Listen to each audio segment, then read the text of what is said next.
Subscribe Indian News Analysis channel and press the bell icon for the latest defense updates. आईने हिंदी के एक नए episode में आपका स्वागत है, जहां आपके लिए लेकर के आते हैं दुनिया भर की टॉप अपडेट्स को। और आज की अपनी अपडेट की शुरुआत करेंगे एक ऐसी रिपोर्ट से जिसे आप एक बैड न्यूज़ समझ सकते हैं, क्योंकि तेजस मार्क 2 एयरक्राफ्ट जिसका इंतज़ार हम लोग कर रहे थे और जिसको लेकर के ये माना जा रहा था कि जो प्रोटोटाइप की डिलीवरी है वो 2023 के अंत तक हो जाएगी। तो वहीं अब रिपोर्ट से बताया जा रहा है कि जो तेजस मार्क 2 का प्रोटोटाइप है इसकी डिलीवरी वर्ष 2025 से 26 के बीच में होगी या फाइनेंशियल ईयर 2025-26 में होगी, और इसकी पहली उड़ान को फाइनेंशियल ईयर 2026-27 में आयोजित किया जाएगा। इस बारे में जानकारी दी है HAL के CMD CB अनंत कृष्णन सर ने। उन्होंने कहा है कि तेजस मार्क 2 का जो प्रोटोटाइप डिलीवरी है वो 2025-26 में होगी और जो पहली उड़ान है वो 26-27 में आयोजित करी जाएगी।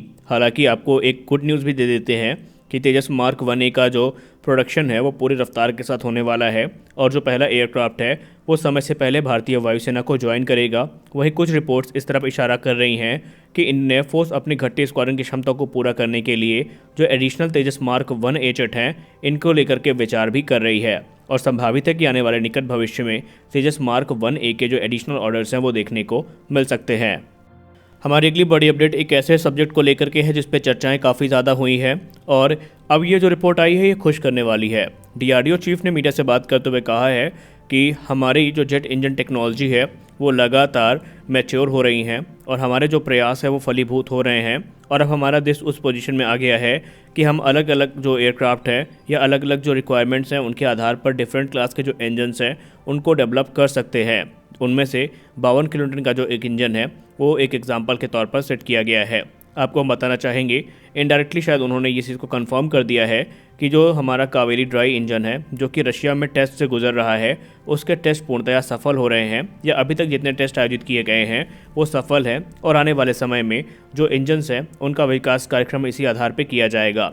आपको बताना चाहेंगे कि GTRE के वैज्ञानिकों ने पहले भी ये कहा है कि कावेरी ड्राई इंजन पर ही आधारित एक अपग्रेडेड इंजन तैयार किया जाएगा जो आफ्टर बर्नर सेक्शन के साथ तकरीबन 80 किलोटन का थ्रस्ट जनरेट करने में सक्षम होगा, जो तेजस जैसे एयरक्राफ्ट को पावर देने के लिए सफिशिएंट होगा। हालांकि उसका इस्तेमाल तेजस में किया जाएगा या नहीं किया जाएगा वो तो बात की बात है, लेकिन GTRE इसमें प्रयास कर रही है। हमारी अगली बड़ी अपडेट सुपर सुखोई प्रोग्राम को लेकर के आ रही है। जैसा कि हम सब जानते हैं भारतीय वायुसेना के तकरीबन 150 जहाज़ जो कि सुखोई हैं ये वर्ष 2040 तक सर्विस में रहेंगे और इसके लिए जो सुपर सुखोई अपग्रेड है इनको दिया जाएगा और इसके लिए हिंदुस्तान एरोनॉटिक्स लिमिटेड ने तकरीबन $4 बिलियन के जो फंड्स हैं उनकी डिमांड करी है मिनिस्ट्री ऑफ डिफेंस से और माना जा रहा है बहुत जल्दी इस पर मंजूरी भी मिल जाएगी। इस पर बात करते हुए हिंदुस्तान एरोनॉटिक्स लिमिटेड के डायरेक्टर जयदेव EP ने ये कहा है कि इस समय इंडियन एयरफोर्स और HAL ने वो इक्विपमेंट और सिस्टम जो कि अपग्रेड के लिए ज़रूरी हैं उन्हें फाइनलाइज़ कर लिया है और अब जो ओरिजिनल इक्विपमेंट मैन्युफैक्चरर्स हैं उनसे बातचीत करी जा रही है और उनका अप्रूवल यहाँ पर लिया जाएगा, क्योंकि बहुत सारे स्पेयर और कंपोनेंट्स ऐसे हैं जो रशिया से ही इंपोर्ट किए जाएंगे। सुपर सुखोई प्रोग्राम की बात करें तो इसमें अपग्रेड में इसके कॉकपिट को मॉडर्नाइज़ किया जाएगा। वहीं इसमें जो एवियोनिक्स और सेंसर इस्तेमाल किए जाएंगे वो इसे नियर 5th जनरेशन लेवल पर पहुँचाएंगे। हिंदुस्तान एरोनॉटिक्स लिमिटेड इसके अलावा जो रेडार है सुखोई का उसको भी अपग्रेड करेगी, जिसमें उत्तम मार्क 3 ऐसा रेडार का इस्तेमाल किया जाएगा। इसके अलावा इसमें जो नए मिशन कंप्यूटर्स हैं वो इंट्रोड्यूस किए जाएंगे। इसमें इंडिजिनस जो infrared search and track system है वो भी शामिल किया जाएगा जिसका निर्माण BEL के द्वारा किया गया है और भी कई सारे सिस्टम हैं जो कि इंडियन वेंडर्स से खरीदे जाएंगे और इनका इस्तेमाल सुपर सुखोई अपग्रेड में किया जाएगा।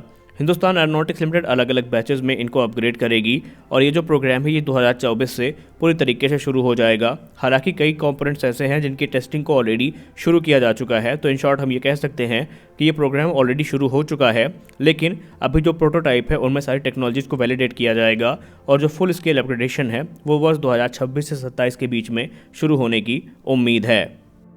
हमारी अगली बड़ी अपडेट रशिया से आ रही है। जैसा कि हम सब जानते हैं कि इंडियन आर्मी जो कि 1980 के दशक की BMP-2 इन्फेंट्री फाइटिंग व्हीकल्स को ऑपरेट करती है वो अब इन्हें रिप्लेस करना चाहती है और इसके लिए रशिया ने अपनी जो अपग्रेडेड BMP-3 है जो कि एक इन्फेंट्री फाइटिंग व्हीकल है उसको ऑफर किया है, जो कि एक नए रिमोट कंट्रोल वेपन स्टेशन के साथ में आती है। वहीं इसके अलावा और भी कई जो एडवांस सेंसर और इक्विपमेंट्स हैं वो इसको अपग्रेड के तौर पर मिल चुके हैं। BMP-3 की बात करें तो इसमें एक 100 मिलीमीटर की जो मेन गन है उसका इस्तेमाल किया जाता है। इसके अलावा 30 mm की जो ऑटोमेटिक कैनन है और एक 7.62 mm की जो मशीन गन है वो भी इसके आर्मामेंट का हिस्सा है।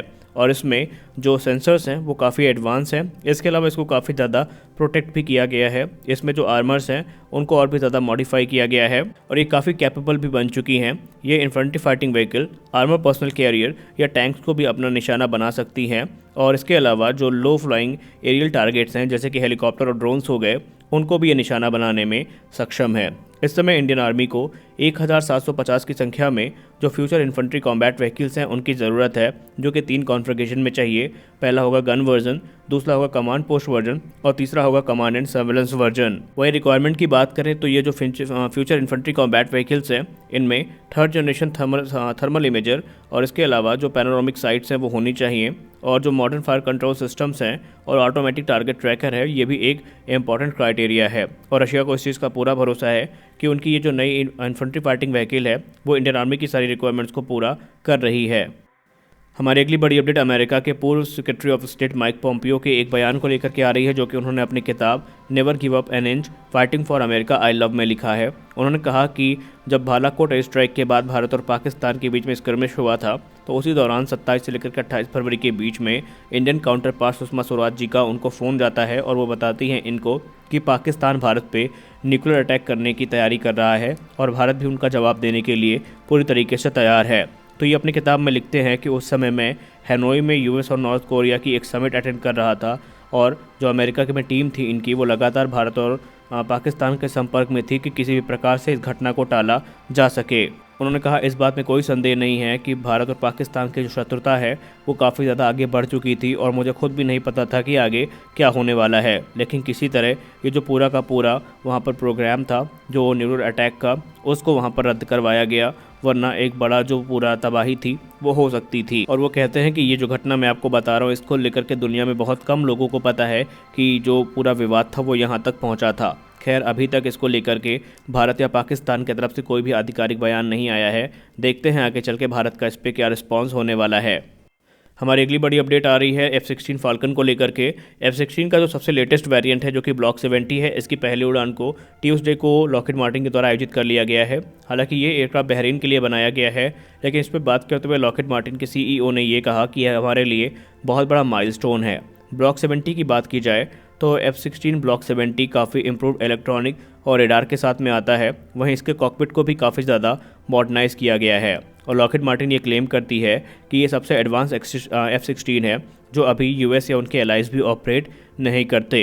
इसके अलावा आपको हम बताना चाहेंगे कि ये जो प्लेन है बहरीन के अलावा बुल्गारिया, स्लोवाकिया, ताइवान और जॉर्डन के द्वारा ऑर्डर किए गए हैं और जॉर्डन ने हाल ही में 12 ब्लॉक 70 का जो ऑर्डर है वो प्लेस किया है। उन्होंने ये भी कहा है कि दुनिया के तमाम देश इस समय इस एयरक्राफ्ट को लेकर के इंटरेस्टेड हैं। वो भी जो पुराने F-16 को ऑपरेट कर रहे हैं वो ब्लॉक 70 में अपग्रेड करना चाहते हैं। साथ ही साथ उन्होंने ये कहा कि भारत को भी सेम जो ब्लॉक 70 एयरक्राफ्ट है वो ऑफ़र किए जाएंगे, लेकिन वो जो एयरक्राफ्ट होंगे वो इंडियन रिक्वायरमेंट्स के हिसाब से कस्टमाइज़ किए जाएंगे और उनमें मॉडिफिकेशंस किए जाएंगे।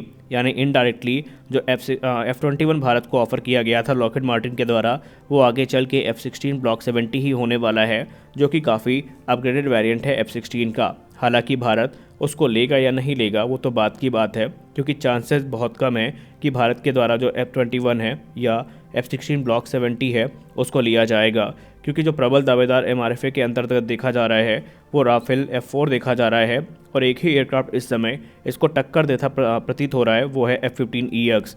और भारत की वायुसेना इस वर्ष के अंत तक या अगले वर्ष की शुरुआत में जो RFP है MRFA को लेकर के वो इशू कर देगी और बहुत जल्द जो विनर है उसका नाम घोषित कर दिया जाएगा।